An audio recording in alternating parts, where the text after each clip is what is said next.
La question de voyager ou pas dans le temps, c'est la question de la conception du temps que l'on a, c'est-à-dire, est-ce qu'on comprend ce que c'est que le temps? Si on ne comprend pas le temps, on ne va pas savoir si on peut y voyager ou pas. Est-ce qu'il y a quelqu'un, parmi les officiels, en quelque sorte, qui peut nous dire ce que c'est que le temps? C'est vraiment la question essentielle. Tant qu'on ne l'a pas résolue, il est très difficile de faire de la science, de comprendre quoi que ce soit de la matière, quoi que ce soit de l'univers, et cetera. Le plus grave d'ailleurs, c'est qu'on considère le temps comme une donnée qui va de soi.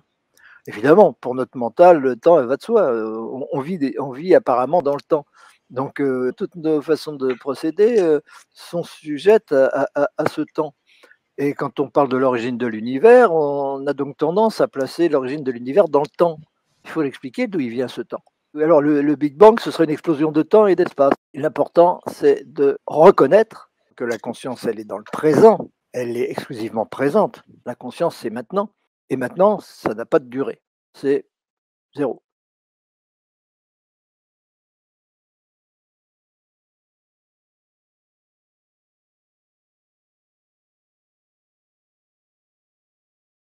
Mais bien entendu, c'est dans la conscience que se situe la sensation de temps.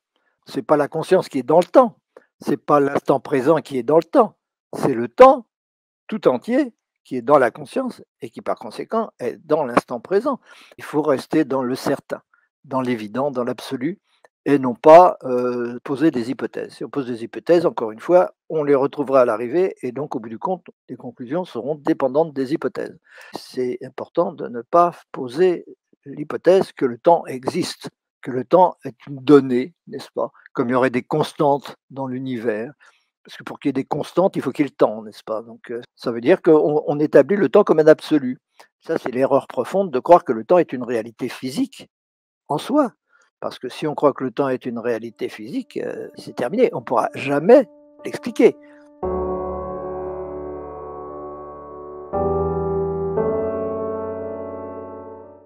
Pour comprendre le temps, il faut se placer dans une position où il n'y a pas de temps. C'est pareil pour la conscience, hein, on l'a déjà expliqué, c'est pas l'observation qui va nous permettre de comprendre quelque chose à la conscience. Et ben, c'est pas non plus l'observation qui va nous permettre de comprendre quelque chose au temps. Cette dualité conscience-temps, d'ailleurs, c'est la dualité qui découle de l'évidence de la nécessité du néant, qui n'est pas une hypothèse. La dualité, c'est quoi? C'est le fait que la conscience est un phénomène de répulsion, il est compensé ensuite par un phénomène d'amour, d'attraction.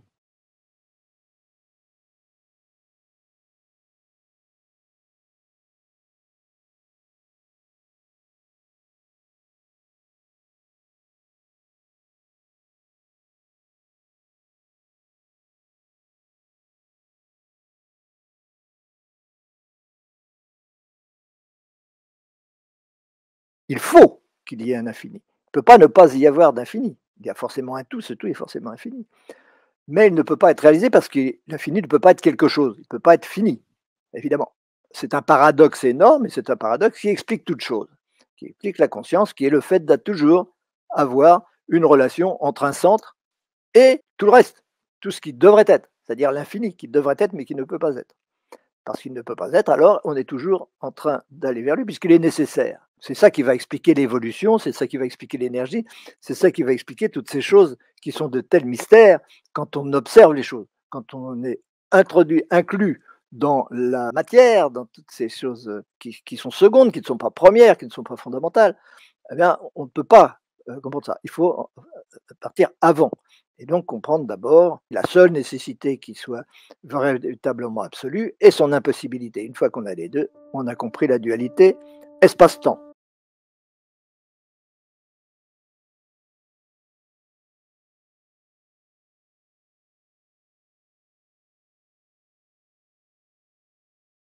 La conscience et l'amour, ce sont les deux pôles de la dualité, comme la répulsion, l'attraction. Tout ça, c'est ce qu'on appelle l'énergie magnétique.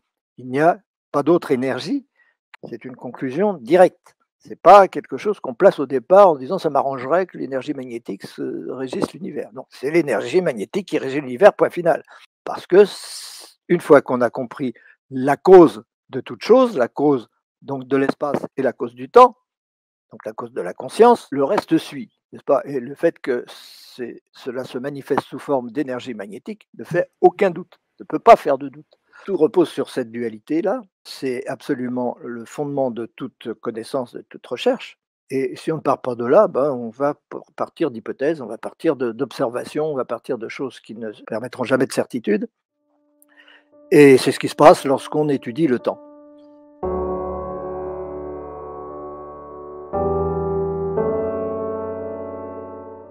C'est pas une personne qui perçoit l'infini. C'est pas un cerveau qui perçoit l'infini. C'est une opposition du zéro à l'infini qui se manifeste au bout d'un moment sous la forme d'un cerveau, sous la forme de personne.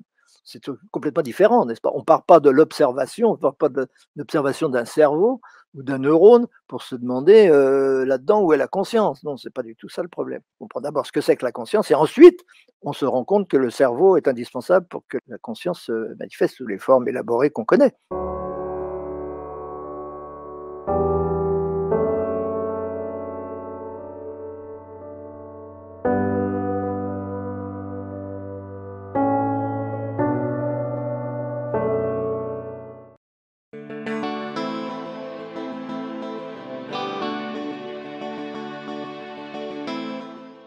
Etc. Et en fin de compte, tout est conscience.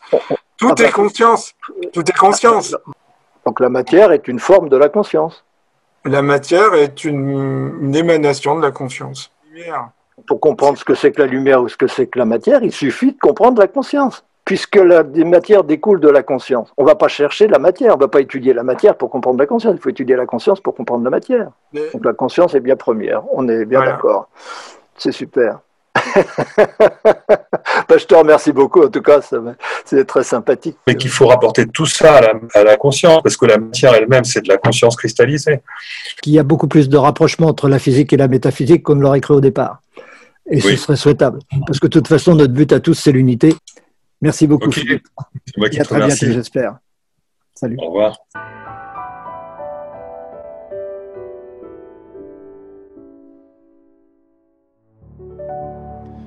Nous faisons partie du système que nous étudions. Nous sommes contraints de demeurer dans l'univers. À moins d'être Dieu, nous sommes contraints de demeurer dans l'univers.